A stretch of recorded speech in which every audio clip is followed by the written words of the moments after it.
আজি আমি পালেং পনীৰ বনাবলৈ ওলাইছোঁ। এয়া পালেং পনীৰৰ কাৰণে এতিয়া পালেংখিনি আমি প্ৰথমতে এনেকৈ বইল কৰি লৈ পিচি লৈছোঁ। তাৰপিছত এয়া আমাৰ ঘৰৰে পালেং আছিলে, এই পালেং পাত আজি ছিঙিছোঁ। এই পালেং পাত ঘৰৰ পালেং পাত প্ৰথমতে বইল কৰি লৈছোঁ। বইল কৰি লৈ ঠাণ্ডা পানীত তিয়াইছোঁ। তিয়াই লৈ এই পেষ্ট বনাই লৈছোঁ। এতিয়া পালেঙৰ এইটো আমি পেষ্টটো বনাই দিছোঁ। এতিয়া পনীৰখিনি এতিয়া কেঁচাও দিব পাৰে বহুতে, মই কেঁচা দি বনাইছোঁ আগত, কিন্তু আজি মই অকণমান ফ্ৰাই কৰি লৈছোঁ। যিহেতুকে পালেংটো অলপ কম আছে, বেছিকৈ দিয়া নাই, 2জন বা 3জন মানুহৰ কাৰণে বনাইছোঁ। যদি পালেংটো বেছি হয় পনীৰটো নভজাকৈ দিলে বেছি সোৱাদ হয়।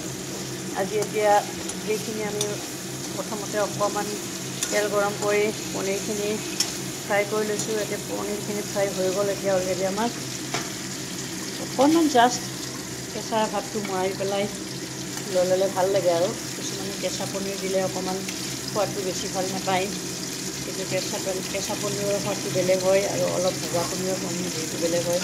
যে এই তেলটোতে আমি কি মিশ্ৰণ ঢালিম চাওকচোন। এয়া হৈছে আমাৰ গোটা জিৰা, এয়া জিৰা গুড়ি, এয়া নিমখ, এয়া হালধি আৰু এইখিনি হ'ল চেনি। এতিয়া আমি প্ৰথমতে গোটা জিৰা দিব লাগিব।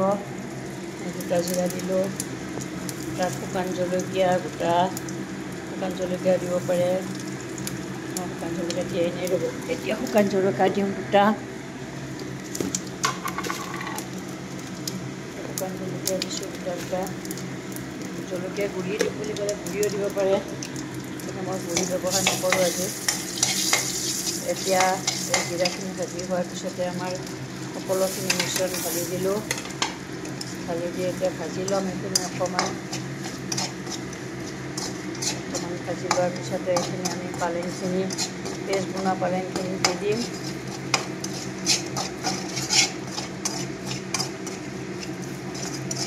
এইখিনি আমাৰ বৰ্তমান এতিয়া ভাজি হৈয়ে গ'ল।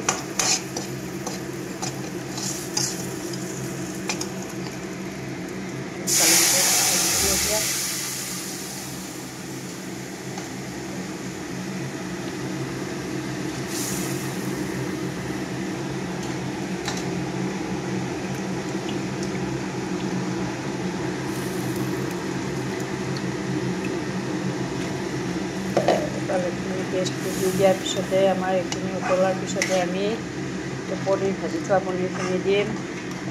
তাৰপিছত অকণমান গ্ৰেভি হোৱাৰ পিছত নমাই থৈ আমি তাত বাটাৰ দিম।